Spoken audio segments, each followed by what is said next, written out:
네가 언젠가 돌아올 거라고 믿었다. 이 방은 아빠의 희망이었어. 죄송해요, 아빠.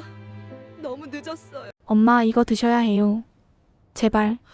괜찮아 윤정아, 너무 비싼 약이잖니. 엄마, 윤정의 목소리가 좁은 방 안에서 메아리 쳤다. 떨리는 손으로 어머니의 입에 약을 밀어넣는 순간 창문 틈으로 스며드는 새벽 햇살이 낡은 벽지에 곰팡이 자국을 비췄다. 월세 독촉장이 문틈에 끼어 있었고 그 위로 최종 통보라는 붉은 글씨가 선명했다. 어머니의 뒷목에 식은땀이 송골송골 맺혔다. 윤정은 침대 모서리에 걸터 앉아 어머니의 차가운 손을 자신의 뺨에 갖다 댔다. 이 여자는 윤정의 친엄마가 아니었다. 구독, 좋아요, 알림 설정은 저에게 큰 힘이 됩니다. 23년 전 갓난아기였던 윤정을 쓰레기장에서 발견해 키워준 사람. 하지만 윤정에게는 세상에서 유일한 엄마였다. 그 누구보다 소중한 사람이었다.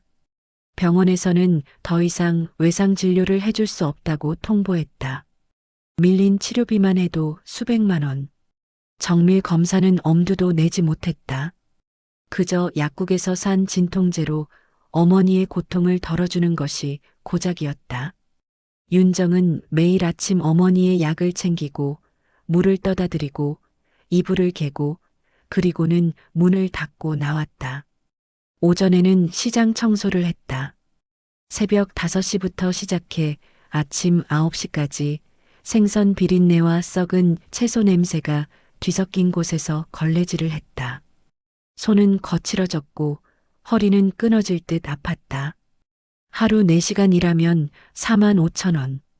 한 달이면 어머니 약값에 조금 보탤 수 있었다. 오후에는 식당 설거지를 했다. 기름때 가득한 접시들이 산더미처럼 쌓여 있었다. 주방장은 늘 화가 나 있었고 윤정이 조금만 느리면 욕설을 퍼부었다. 이것도 못하면 나가. 윤정은 고개를 숙이고 더 빨리 손을 놀렸다. 6시간 일하면 5만 4천 원. 그것도 어머니 병원비에 조금 보탤 수 있었다. 저녁 8시. 윤정은 좁은 방으로 돌아와 어머니에게 미음을 끓여드렸다. 어머니는 몇 숟가락 뜨다가 고개를 돌렸다. 배불러, 너 먹어. 윤정은 그 미음마저 제대로 먹지 못했다. 목구멍으로 넘어가지 않았다. 대신 물 한 컵을 들이켰다. 그리고 재빨리 옷을 갈아입었다. 밤 9시. 윤정은 지하철역 근처 시장 한켠에 자리를 폈다. 작은 테이블 하나와 가스레인지 하나, 그리고 호떡 반죽이 담긴 그릇. 이것이 윤정의 전부였다. 호떡 한 판에 1,000원. 하루 100개를 팔면 10만 원. 하지만 100개를 파는 날은 거의 없었다. 가스레인지에 불을 붙이자 푸르스름한 불꽃이 타올랐다. 윤정은 반죽을 한 숟가락 떠서 뜨겁게 달궈진 철판 위에 올렸다. 지글지글 소리가 나며 반죽이 익어갔다. 흑설탕과 견과류를 넣고 뒤집고 눌러가며 호떡을 만들었다. 달콤한 냄새가 골목에 퍼졌다. 따뜻한 호떡이요. 갓 구운 호떡. 목소리가 쉬어갔다. 1시간이 지나고 2시간이 지났다. 팔린 호떡은 5개. 5천 원. 윤정은 손가락을 호호 불며 계속 호떡을 구웠다. 찬바람이 목도리 틈으로 파고들어 뼈속까지 시렸다. 발은 감각이 없어졌다. 그래도 윤정은 불을 끄지 않았다. 가끔 윤정은 생각했다. 자신의 진짜 부모는 누구일까? 왜 자신을 버렸을까? 하지만 그런 생각은 오래가지 않았다. 중요한 건 과거가 아니라 현재였다. 지금 이 순간 죽어가는 어머니를 살려야 한다는 것. 그것만이 윤정에게는 전부였다. 자정이 가까워질 무렵 골목은 더욱 텅 비었다. 윤정은 쭈그려 앉아 호떡을 뒤집다가 문득 하늘을 올려다봤다. 별이 보이지 않았다. 도시의 불빛이 별을 다 삼켜버렸다. 윤정은 쓴웃음을 지었다. 별이 보이지 않는 하늘 아래, 희망도 보이지 않는 살. 하지만 손은 멈추지 않았다. 반죽을 떠서 굽고 뒤집고 또 굽고. 이것이 윤정의 밤이었다. 이것이 윤정의 삶이었다. 가스레인지 불빛만이 윤정의 얼굴을 희미하게 비췄다. 그 불빛은 따뜻해 보였지만 실상은 차가운 현실을 견디기 위한 작은 불씨에 불과했다. 새벽 1시. 골목은 완전히 적막했다. 간간히 들리는 건 멀리서 달리는 차 소리와 바람 소리뿐. 윤정은 철판 위에 마지막 호떡을 뒤집으며 한숨을 내쉬었다. 오늘도 20개. 2만 원. 정리를 시작하려던 순간 골목 저편에서 작은 그림자 하나가 다가왔다. 윤정은 고개를 들었다. 아이였다. 키가 작고 어깨가 좁고 걸음걸이가 불안정했다. 아이는 윤정의 노점 앞에 멈춰섰다. 윤정은 순간 가슴이 덜컥 내려앉았다. 이 밤에 이 추운 골목에 혼자 있는 아이라니. 아이는 고개를 숙이고 있었다. 얼굴이 잘 보이지 않았다. 다만 눈밑이 시커멓게 그늘져 있는 게 보였다. 마치 며칠 동안 잠을 자지 못한 것처럼. 아이의 옷은 고급스러웠다.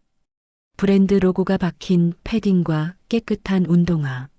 하지만 그 옷들이 아이를 보호해주지는 못하는 것 같았다. 윤정은 조심스럽게 물었다. 혹시 길 잃었어? 아이는 대답하지 않았다. 그저 호떡 철판을 바라볼 뿐이었다. 윤정은 다시 물었다. 부모님은? 어디 계셔? 아이는 여전히 말이 없었다. 그때 아이가 희미한 목소리로 말했다. 냄새가 좋아서요. 윤정은 멈칫했다. 아이의 목소리는 겨우 들릴 정도로 작았다. 윤정은 아이의 얼굴을 자세히 보려 했지만 아이는 고개를 더 숙였다. 윤정의 마음 한편이 아려왔다. 이 아이는 무언가 잘못되어 있었다. 윤정은 망설임 없이 각 구운 호떡 하나를 종이봉투에 담아 아이에게 건넸다. 여기 따뜻할 때 먹어. 아이는 천천히 손을 뻗었다. 그 손이 떨리고 있었다. 추위 때문이 아니었다. 무언가 더 깊은 곳에서 떨리고 있었다. 아이는 호떡을 받아들고 한참을 그대로 서 있었다. 마치 어떻게 먹어야 할지 잊어버린 것처럼. 윤정은 가만히 지켜봤다. 아이는 조심스럽게 호떡을 한 입 베어 물었다. 뜨거운 흑설탕이 입안에서 녹았을 것이다. 아이는 천천히 씹었다. 그리고 두 번째 입을 베어 물었다. 세 번째, 네 번째. 아이는 점점 빠르게 호떡을 먹었다. 그리고 눈물이 떨어졌다. 뚝. 아이의 뺨을 타고 눈물 한 방울이 떨어져 손등을 적셨다. 윤정은 숨이 멎는 것 같았다. 아이는 울지 않았다. 소리도 내지 않았다. 그저 눈물만 흘렀다. 조용히 끝없이. 윤정은 아무 말도 하지 못했다. 그저 아이 옆에 쪼그리고 앉았다. 아이는 호떡을 다 먹고 종이봉투를 꼭 쥔 채 서 있었다.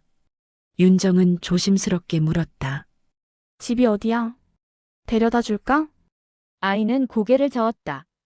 천천히 확실하게. 그리고 돌아섰다.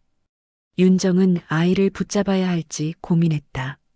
하지만 아이의 뒷모습이 너무 단호해 보였다. 아이는 골목을 따라 걸어갔다. 작은 발걸음이 어둠 속으로 사라졌다. 윤정은 그 자리에 멍하니 서 있었다. 가슴 속에 무언가가 무겁게 가라앉았다. 아이의 떨리는 손, 시커먼 눈밑, 그리고 그 눈물. 윤정은 고개를 떨어뜨렸다. 이상하게도 그 아이에게서 자신의 모습이 보였다. 외롭고 힘들고 그러면서도 누구에게도 기댈 수 없는 모습. 다음 날 아침 윤정은 어머니에게 약을 챙기며 어젯밤 일을 이야기했다. 어머니는 창밖을 바라보며 천천히 말했다. 그 아이 많이 외로운가 보구나. 윤정은 고개를 숙였다. 저도 그런 것 같아요. 근데 엄마, 저한테 무슨 힘이 있어요? 어머니는 윤정의 손을 잡았다. 윤정아, 내가 생각하는 것보다 너는 강한 아이야. 그리고 때로는 작은 따뜻함이 누군가를 살리기도 해. 너도 그랬잖니? 엄마가 너를 처음 안았을 때, 넌 엄마를 살렸어. 윤정은 어머니의 말에 가슴이 먹먹해졌다. 23년 전 쓰레기장에서 울고 있던 자신을 어머니가 발견했다. 당시 어머니도 가난했지만 윤정을 버리지 않고 키웠다. 그리고 지금 윤정은 그 은혜를 갚으며 살고 있었다. 저녁이 되어 윤정은 다시 노점에 나왔다. 마음 한켠에서는 아이가 다시 오지 않기를 바랐다.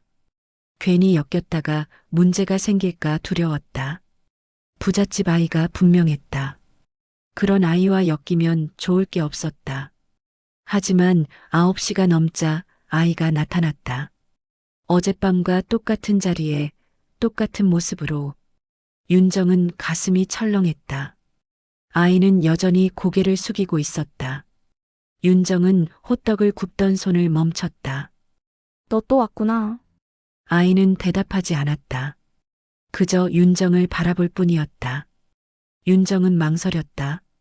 하지만 아이의 눈빛을 보자 모든 망설임이 무너졌다. 그 눈빛은 너무나 간절했다. 윤정은 호떡 하나를 건넸다. 아이는 두 손으로 받아들었다. 그리고 조심스럽게 한 입 베어 물었다. 윤정은 아이의 손을 자세히 봤다. 손등에 옅은 멍이 있었다. 푸르스름한 자국. 윤정의 심장이 빠르게 뛰었다. 혹시 집에서 힘들어? 아이는 고개를 저었다. 하지만 그 고개 젓는 속도가 너무 빨랐다. 윤정은 더 묻고 싶었다. 하지만 아이의 얼굴을 보니 입이 떨어지지 않았다. 아이는 호떡을 다 먹고 윤정을 한참 바라봤다. 그리고 겨우 입을 열었다. 누나랑 있으면 배가 안 아파요. 잠도 와요. 윤정의 가슴이 먹먹해졌다. 아이는 배가 아팠던 것이다. 잠을 자지 못했던 것이다. 윤정은 아무 말도 하지 못했다. 목이 메었다. 아이는 다시 돌아섰다. 윤정은 이번에는 아이를 불러 세웠다. 잠깐. 아이가 멈췄다.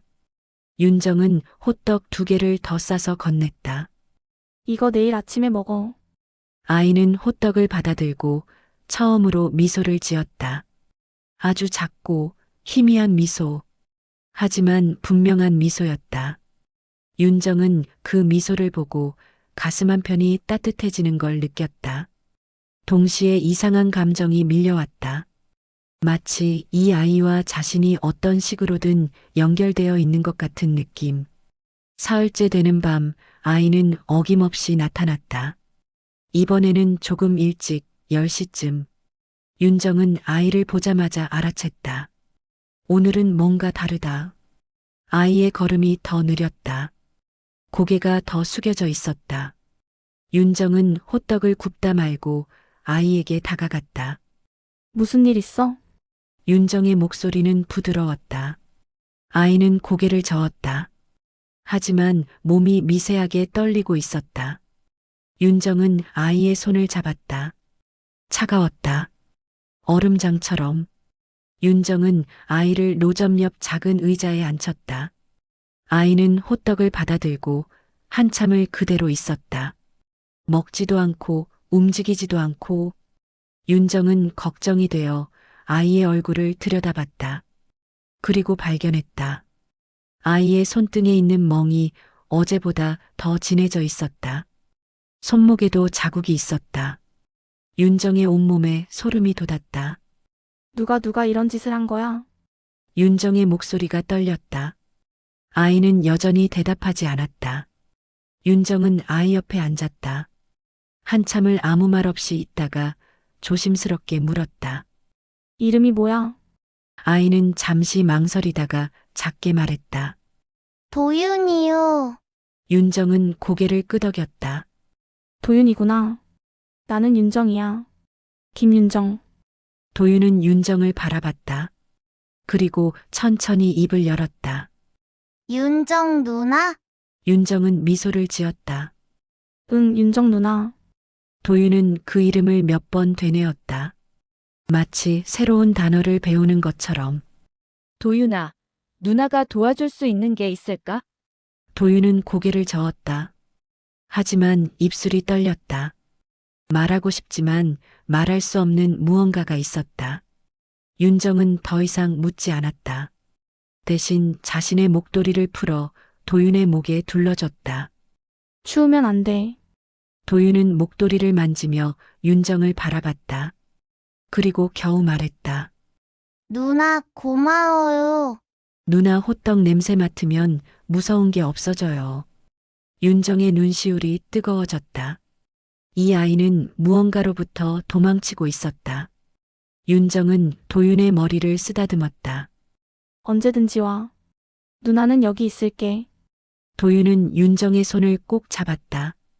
그 손은 여전히 차가웠지만 이제는 조금 따뜻해진 것 같았다. 도윤이 일어서려 할 때 윤정은 호떡 3개를 더 싸줬다. 내일도 와. 약속해.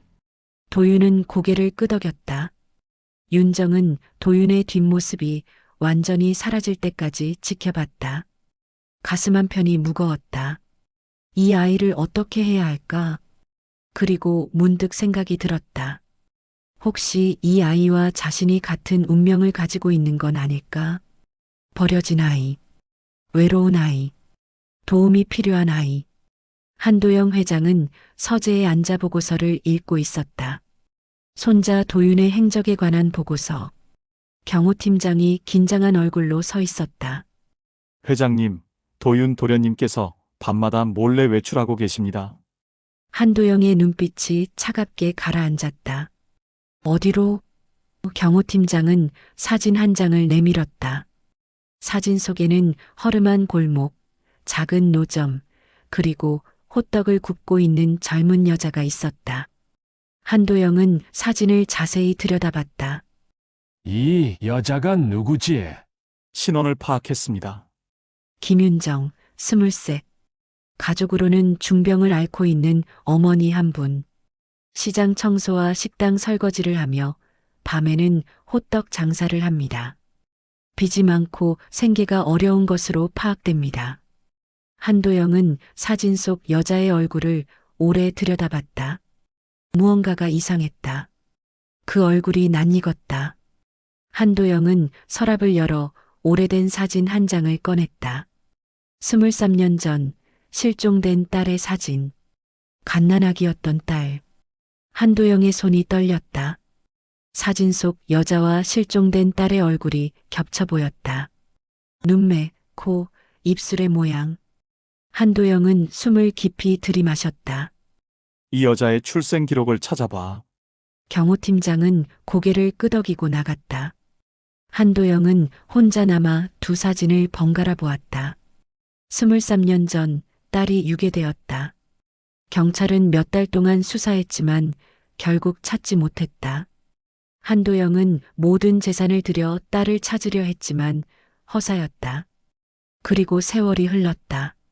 아내는 딸을 잃은 충격으로 세상을 떠났다. 한도영은 혼자 남아 손자 도윤을 키웠다. 하지만 한도영은 결코 딸을 잊지 않았다. 매년 딸의 생일이 되면 혼자 조용히 눈물을 흘렸다. 그리고 이제 23년 만에 단서가 나타났다. 한도영은 떨리는 손으로 전화를 들었다. DNA 검사를 준비해. 조용히. 그날 밤 한도영은 직접 그 골목으로 향했다. 멀리서 호떡 노점을 지켜봤다. 윤정이 호떡을 굽고 있었다. 그 옆에 도윤이 앉아 있었다. 두 사람은 조용히 이야기를 나누고 있었다. 한도영은 윤정의 얼굴을 자세히 봤다. 눈물이 났다. 저 얼굴, 저 눈빛, 분명 자신의 딸이었다. 한도영은 주먹을 꽉 쥐었다. 23년 동안 이렇게 힘들게 살아왔다니. 자신의 딸이 이렇게 고생하고 있었다니.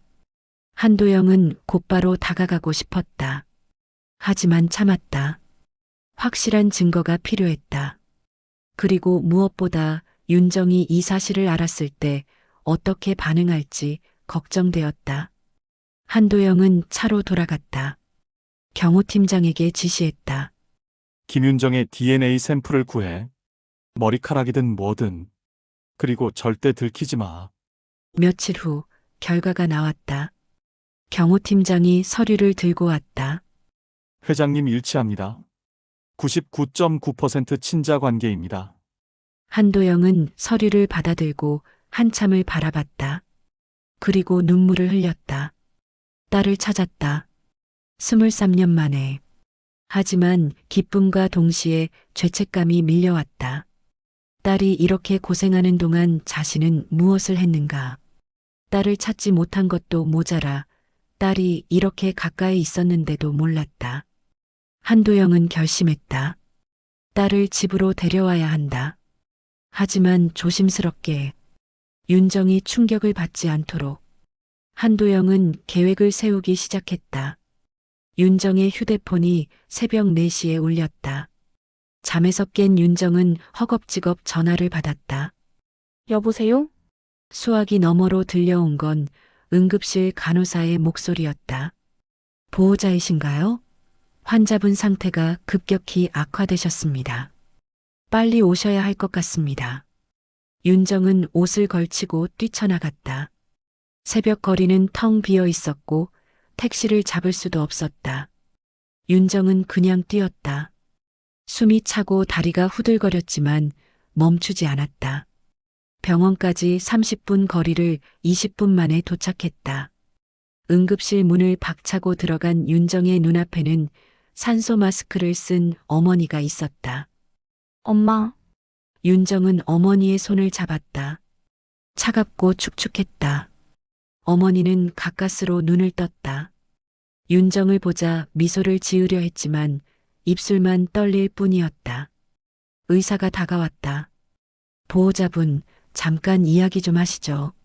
상담실로 들어간 윤정은 의사의 말을 들었다. 어머니의 상태가 위중하다는 것. 당장 큰 수술이 필요하다는 것. 수술비는 최소 800만 원이 든다는 것. 윤정의 머릿속이 하얘졌다. 800만 원.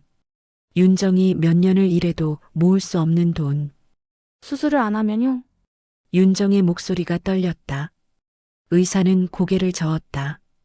길어야 보름입니다. 빨리 결정하셔야 합니다. 윤정은 아무 말도 할 수 없었다. 그저 고개를 끄덕이고 상담실을 나왔다. 다시 어머니 곁으로 돌아온 윤정은 어머니의 손을 꼭 잡았다. 엄마 괜찮아.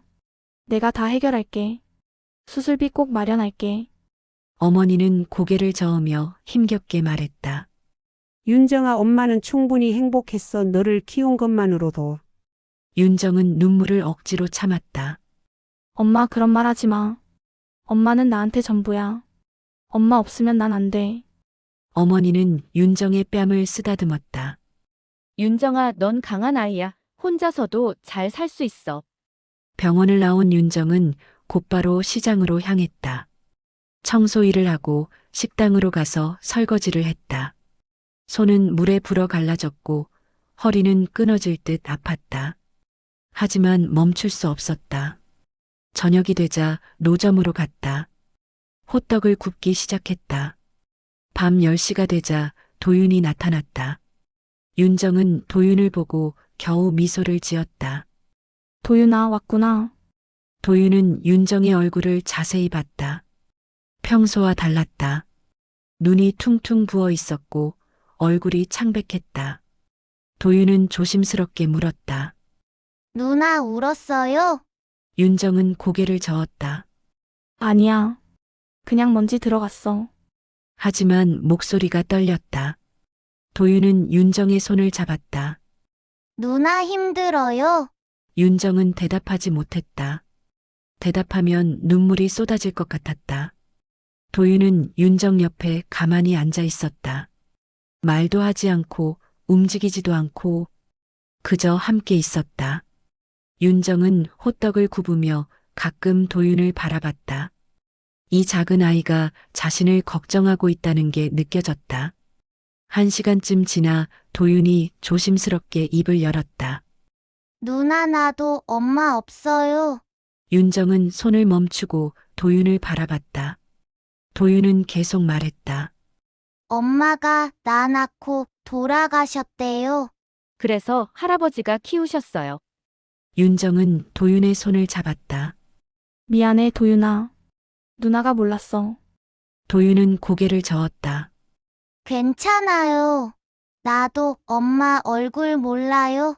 그냥 누나 보면 엄마가 이런 느낌일까 생각해요.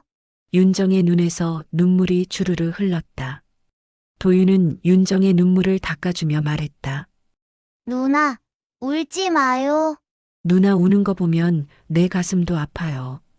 그때 골목 입구에 검은 차 한 대가 멈춰섰다. 경호원 2명이 내렸다. 도윤을 보더니 급히 다가왔다. 도윤 도련님, 회장님께서 돌아오라고 하셨습니다. 도윤은 윤정의 손을 꼭 잡았다. 싫어요. 나 여기 있을 거예요. 경호원은 난처한 표정을 지었다. 도련님, 회장님 명령입니다. 도윤은 더욱 윤정에게 매달렸다. 윤정은 도윤을 바라보며 말했다. 도윤아, 집에 가야지. 할아버지가 걱정하실 거야. 도윤은 고개를 저었다. 누나 내일도 볼 수 있어요. 윤정은 고개를 끄덕였다. 응, 내일 또 보자. 도윤은 마지못해 경호원을 따라갔다. 차에 타기 전 뒤를 돌아보며 윤정을 바라봤다. 윤정은 손을 흔들어 주었다. 차가 떠난 후 윤정은 그 자리에 주저앉아 한참을 울었다.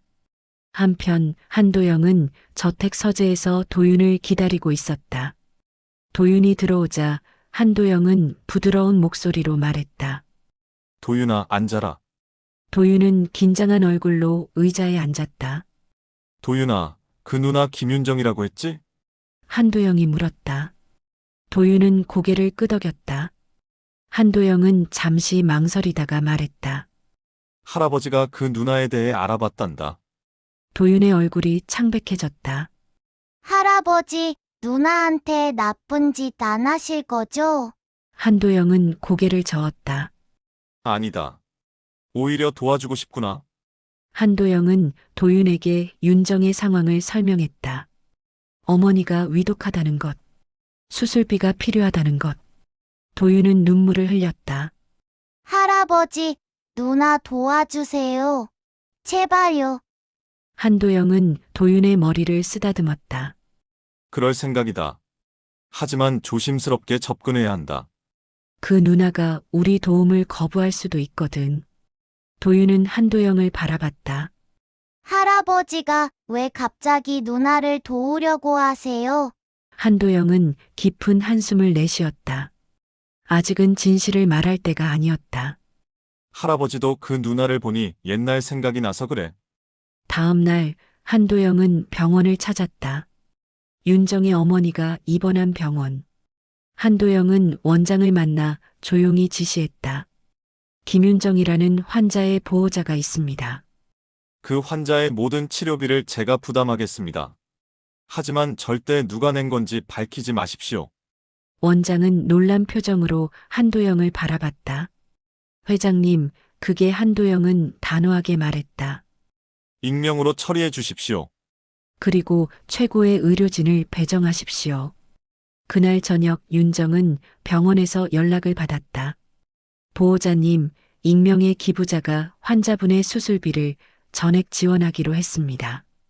윤정은 전화기를 떨어뜨릴 뻔했다. 네. 그게 누가요? 죄송합니다. 익명 기부라 저희도 모릅니다.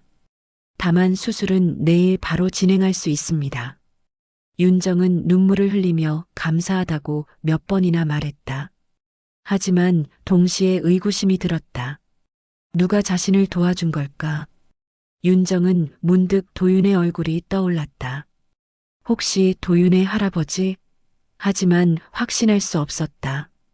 그날 밤 윤정은 노점에 나가지 않았다. 어머니 곁을 지켰다. 도윤은 윤정을 찾아 그 골목에 왔지만 윤정은 없었다.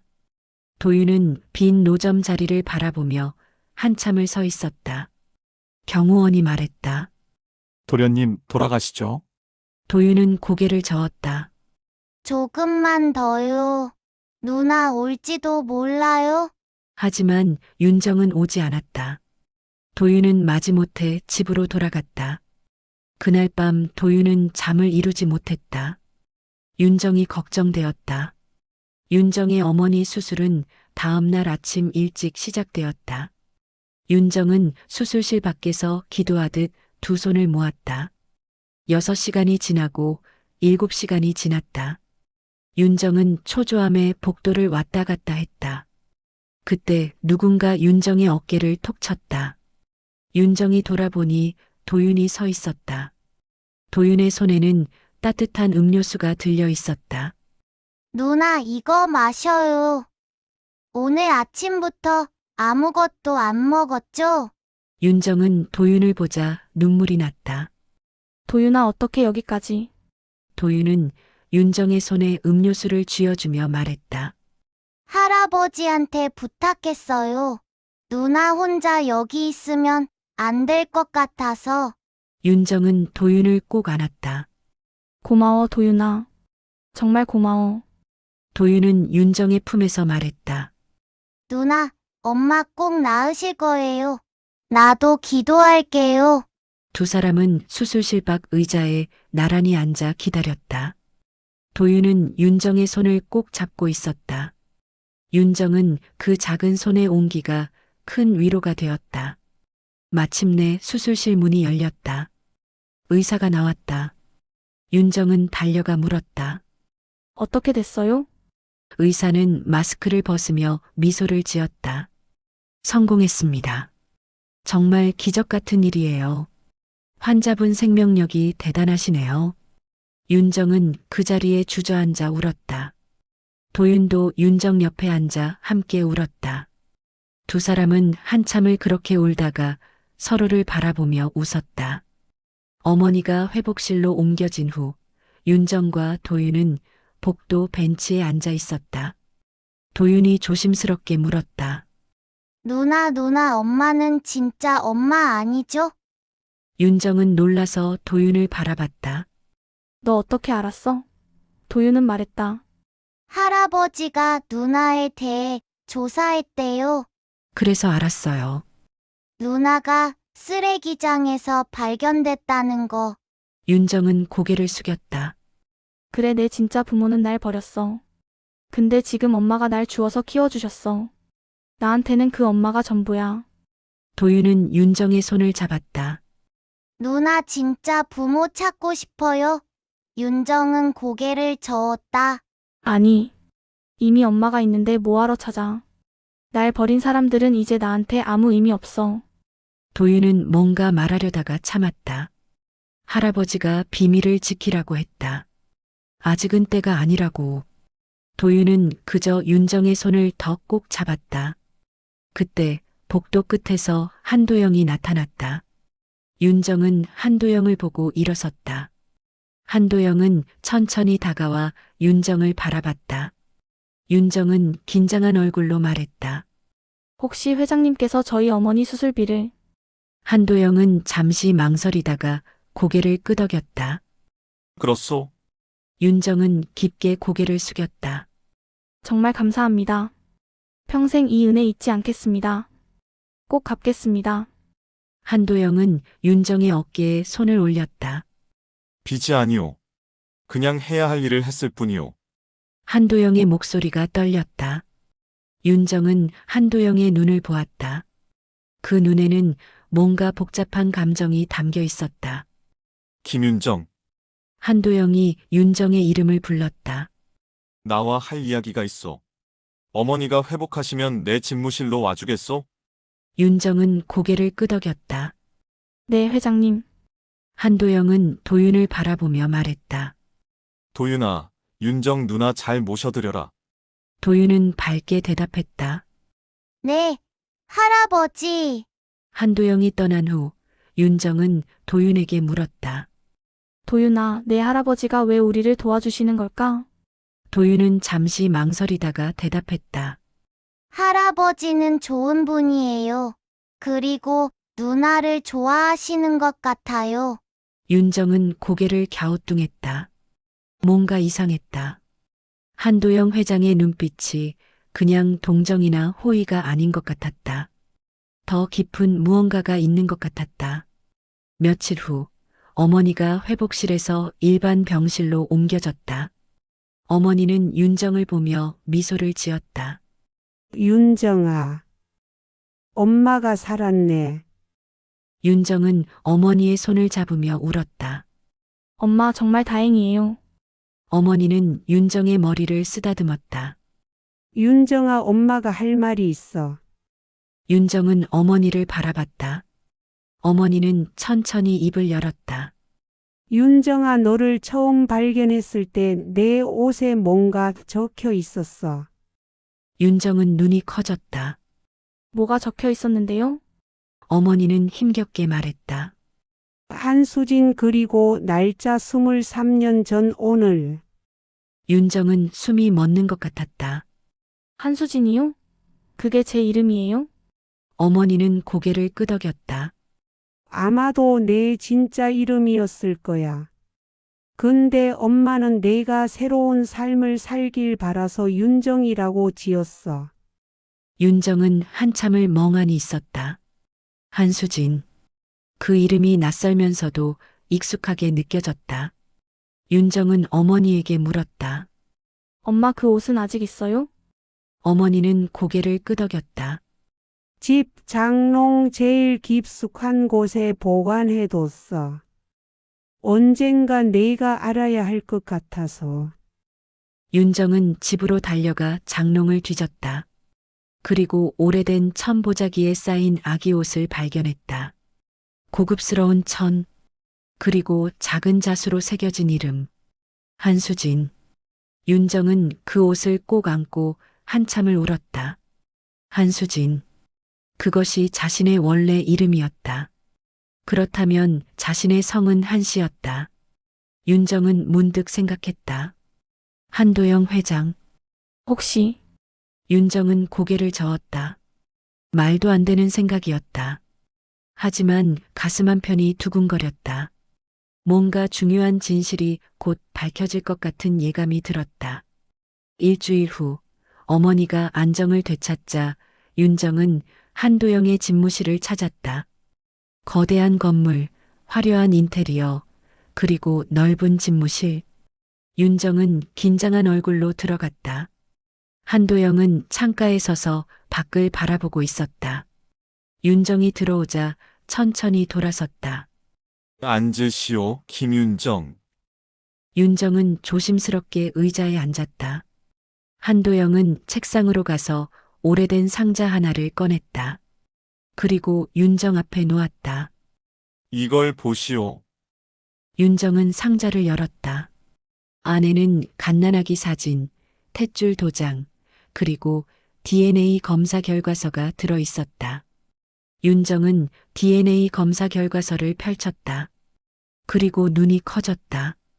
친자관계 확률 99.9%, 피검사자 1 한도영, 피검사자 2 김윤정.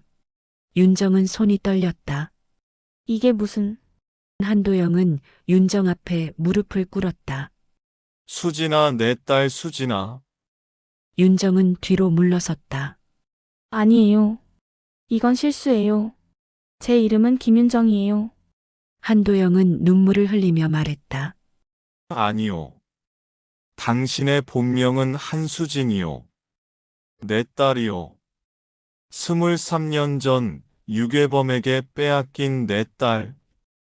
윤정의 머릿속이 하얘졌다. 한도영은 계속 말했다. 경찰이 찾지 못했소. 나도 모든 수단을 동원했지만 결국 찾지 못했소. 그리고 내 엄마 내 아내는 그 충격으로 세상을 떠났소. 윤정은 그 자리에 주저앉았다. 눈물이 주르르 흘렀다. 아니에요. 이건 꿈이에요. 꿈이어야 해요. 한도영은 윤정을 껴안았다. 수진아, 미안하다. 정말 미안하다. 아빠가 너를 지켜주지 못했어. 윤정은 한도영의 품에서 한참을 울었다. 23년 동안 쌓인 모든 고통, 외로움, 슬픔이 한꺼번에 쏟아져 나왔다. 한도영도 함께 울었다. 잃어버린 딸을 다시 찾은 기쁨과 딸이 겪었을 고통에 대한 죄책감이 뒤섞여 있었다. 한참 후 윤정은 한도영에게서 떨어져 물었다. 그럼 도윤이는? 한도영은 대답했다.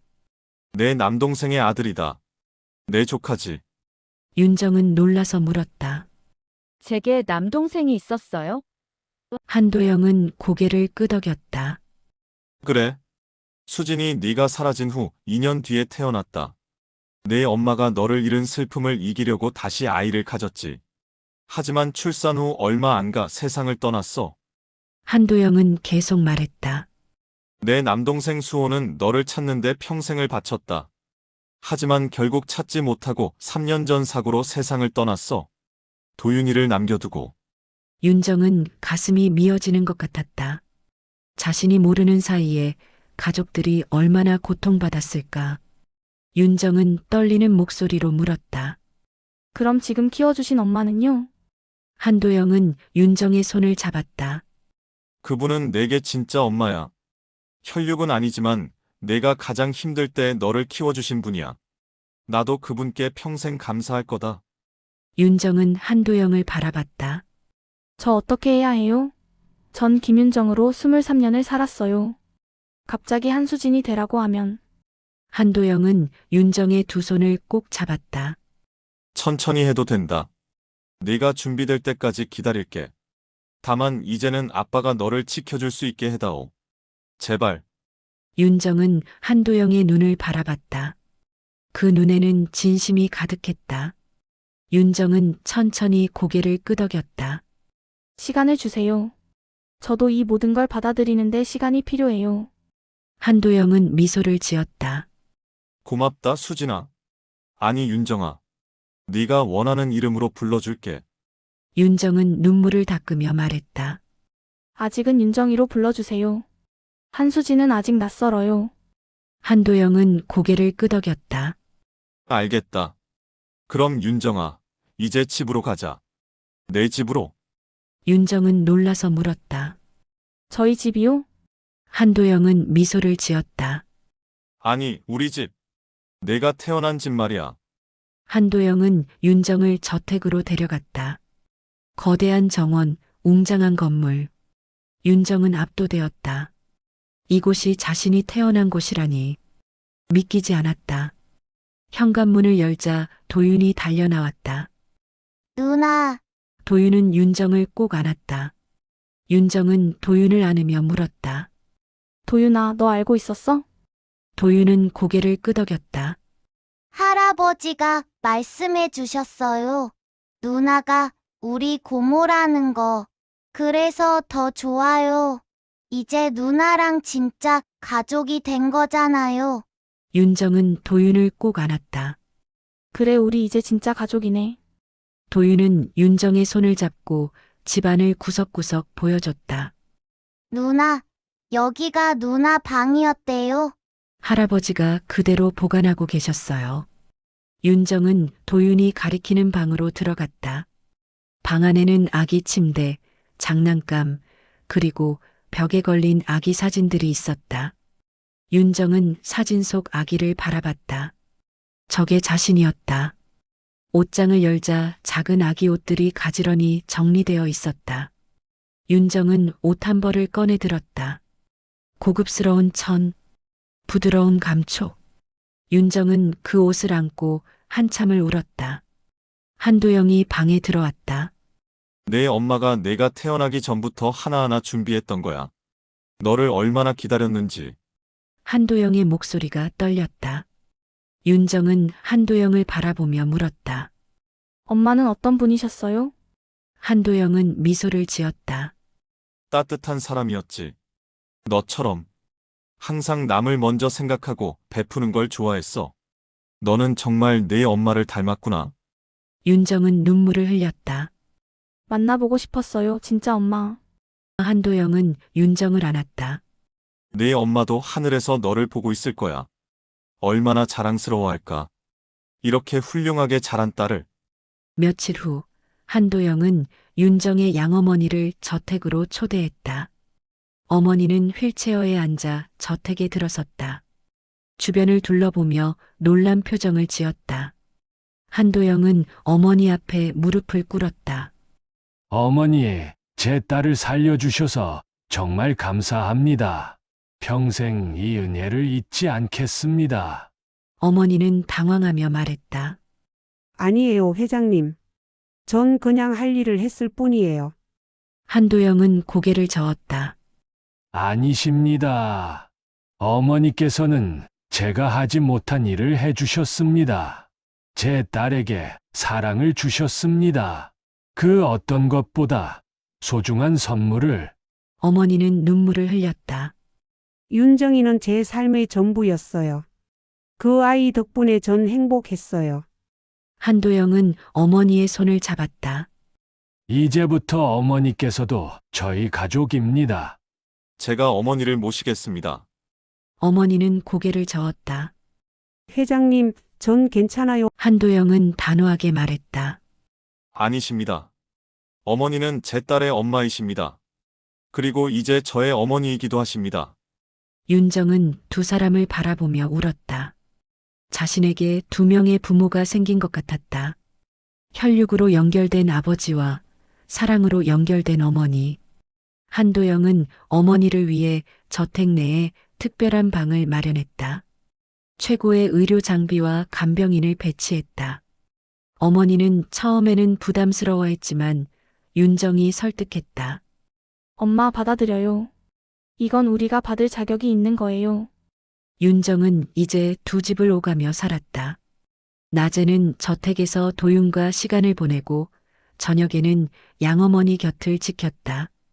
한도영은 윤정에게 회사 일을 천천히 가르치기 시작했다. 윤정아, 이 모든 게 언젠가 내 것이 될 거다. 윤정은 당황하며 말했다. 아버지, 전 준비가 안 됐어요. 한도영은 미소를 지었다. 괜찮아. 천천히 배우면 돼. 아버지가 옆에서 도와줄게. 하지만 모든 게 순탄한 것은 아니었다. 한도영 그룹 내부에서는 윤정의 등장을 못마땅해 하는 사람들이 있었다. 갑자기 나타난 딸이라니. 사기꾼 아니야? 소문이 돌기 시작했다. 한도영은 공식 기자회견을 열었다. 제 딸 한수진이 23년 만에 돌아왔습니다. DNA 검사로 확인되었으며 모든 법적 절차를 거쳤습니다. 기자들의 질문이 쏟아졌지만 한도영은 침착하게 대응했다. 윤정은 기자회견 자리에 함께 섰다. 카메라 플래시가 터졌다. 윤정은 긴장했지만 한도영이 손을 잡아주었다.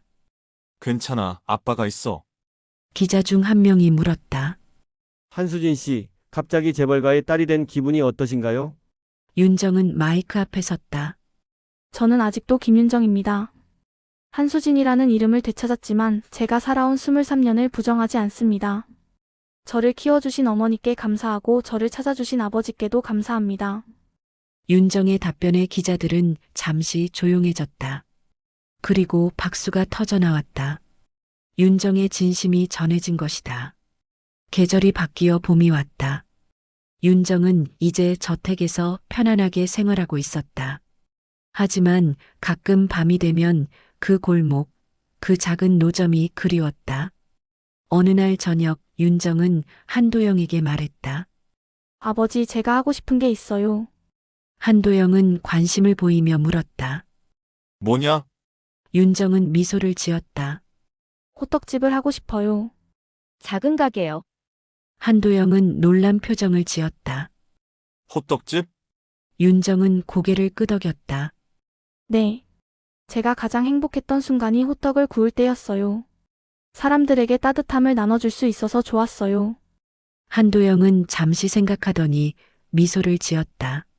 좋아. 네가 원한다면 해라. 아버지가 도와줄게. 윤정은 한도영을 꼭 안았다. 감사해요, 아버지. 한 달 후 윤정의 호떡집이 문을 열었다. 작지만 아늑한 가게. 간판에는 수진이네 호떡집이라고 적혀 있었다. 윤정은 처음에 망설였지만 한도영이 제안했다. 내 진짜 이름을 쓰는 게 어떻겠니? 새로운 시작이니까. 개업 첫날 도윤이 가장 먼저 왔다. 고모, 호떡 주세요. 윤정은 웃으며 호떡을 구웠다. 도윤은 호떡을 받아들고 한 입 베어 물었다. 역시 고모 호떡이 최고예요. 곧 손님들이 하나둘 모여들었다. 소문을 듣고 온 사람들, 우연히 지나가다 들른 사람들. 윤정은 모든 손님에게 따뜻한 미소로 호떡을 건넸다. 저녁이 되자 한도영이 가게에 들렀다. 어떠냐? 첫날 장사? 윤정은 피곤하지만 행복한 표정으로 대답했다. 좋아요, 아버지. 정말 행복해요. 한도영은 의자에 앉아 윤정이 호떡 굽는 모습을 지켜봤다. 딸이 행복해하는 모습을 보니 한도영도 행복했다. 윤정아, 네 엄마가 봤다면 정말 자랑스러워했을 거야. 윤정은 한도영을 바라보며 미소를 지었다. 엄마 하늘에서 보고 계시겠죠? 한도영은 고개를 끄덕였다. 그럼 분명히 양어머니도 휠체어를 타고 가게에 왔다. 윤정아, 정말 잘했구나. 어머니는 가게 안을 둘러보며 눈물을 흘렸다. 내가 이렇게 행복한 모습 보니 엄마는 더 이상 바랄 게 없어. 윤정은 어머니를 꼭 안았다. 엄마 덕분이에요. 엄마가 저를 키워주지 않았으면 전 여기까지 올 수 없었어요. 그날 밤 가게 문을 닫고 윤정은 도윤과 함께 호떡을 만들었다. 고모, 나도 고모처럼 호떡 잘 만들고 싶어요. 도윤이 말했다. 윤정은 도윤의 머리를 쓰다듬었다. 그럼 연습 많이 해야지. 두 사람은 밤늦게까지 호떡을 구웠다. 달콤한 냄새가 가게 안가득 퍼졌다. 윤정은 문득 처음 도윤을 만났던 그날 밤을 떠올렸다. 추운 겨울밤, 작은 노점, 그리고 눈물을 흘리며 호떡을 먹던 작은 아이. 도윤아, 처음 만났을 때 기억나? 윤정이 물었다. 도윤은 고개를 끄덕였다. 예, 고모 호떡 냄새가 세상에서 제일 좋았어요. 그 냄새를 맡으면 모든 게 괜찮아지는 것 같았어요. 윤정은 도윤을 안았다. 도윤아, 고마워. 네가 있어서 고모도 살 수 있었어. 네가 고모를 찾아줬어. 도윤도 윤정을 꼭 안았다. 고모, 사랑해요. 몇 주 후 한도영은 가족 모임을 열었다. 저택 정원에 테이블을 차리고 윤정, 양어머니, 도윤이 모두 모였다. 한도영은 샴페인 잔을 들어 올렸다. 우리 가족이 다시 완성되었습니다. 이보다 행복한 일이 또 있을까요? 모두가 잔을 부딪혔다. 윤정은 주변을 둘러봤다. 아버지, 어머니, 조카. 자신에게는 이제 진짜 가족이 있었다. 혈육으로 그리고 사랑으로 연결된 가족. 식사 후 윤정은 도윤과 함께 정원을 산책했다. 봄꽃이 만발한 정원은 아름다웠다. 도윤이 말했다. 고모, 우리 앞으로도 계속 호떡 만들 거죠? 윤정은 고개를 끄덕였다. 당연하지. 우리 호떡집은 계속될 거야. 도윤은 환하게 웃었다. 좋아요. 나중에 나도 고모 도와줄게요. 윤정은 도윤의 손을 잡았다. 고마워, 도윤아. 너는 고모에게 세상에서 가장 소중한 사람이야. 그날 밤 윤정은 혼자 호떡집에 들렀다. 가게 안은 조용했다. 윤정은 가스레인지에 불을 붙이고 호떡 하나를 구웠다. 지글지글 소리가 나며 반죽이 익어갔다. 달콤한 냄새가 퍼졌다.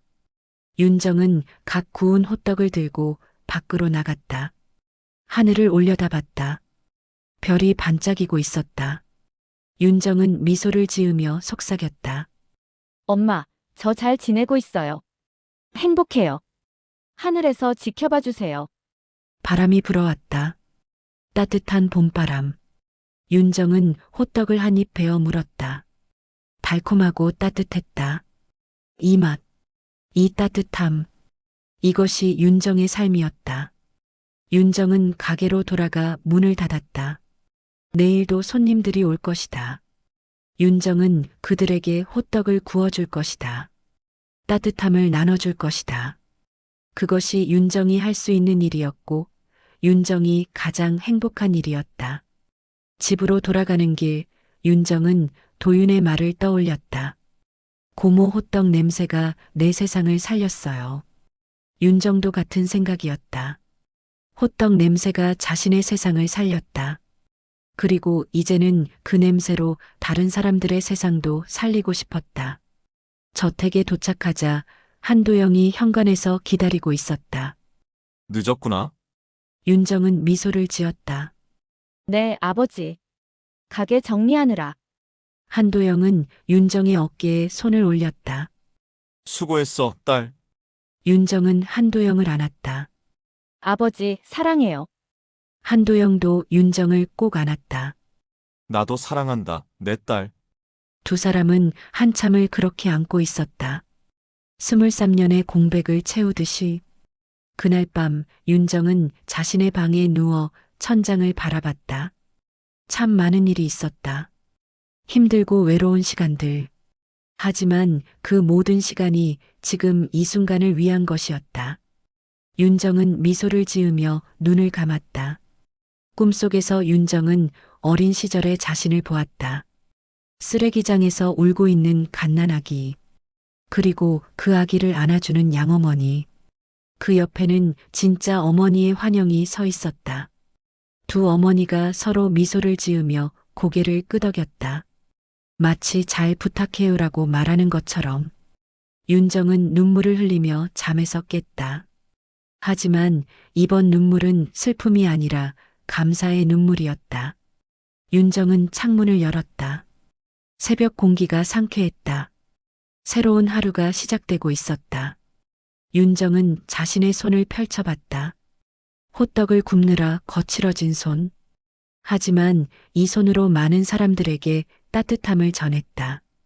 윤정은 미소를 지었다. 이것이 자신의 삶이었다. 이것이 자신이 선택한 길이었다. 그리고 윤정은 확신했다. 앞으로도 이 길을 계속 걸어갈 것이라고. 호떡을 굽고 사람들에게 따뜻함을 나눠주고 가족과 함께 행복하게 살 것이라고. 세상은 여전히 차갑고 힘들었지만 작은 따뜻함이 있다면 살아갈 수 있었다. 윤정은 그것을 배웠다. 그리고 이제는 그 따뜻함을 만들어내는 사람이 되었다. 수진이네 호떡집의 달콤한 냄새는 오늘도 거리에 퍼질 것이다. 그리고 그 냄새를 맡은 누군가는 위로받을 것이다. 희망을 얻을 것이다. 살아갈 힘을 얻을 것이다. 윤정은, 아니 수진은 그것을 위해 오늘도 호떡을 구울 것이다. 사랑을 담아서, 진심을 담아서, 그리고 모든 사람에게 전하고 싶은 메시지를 담아서. 당신은 혼자가 아닙니다. 당신은 사랑받을 자격이 있습니다. 그리고 당신의 세상은 이 작은 따뜻함으로 조금씩 나아질 것입니다. 호떡 한 개의 힘. 그것은 바로 사랑이었다. 그리고 그 사랑은 세상을 바꿀 수 있었다. 한 사람씩 천천히, 그러나 확실하게.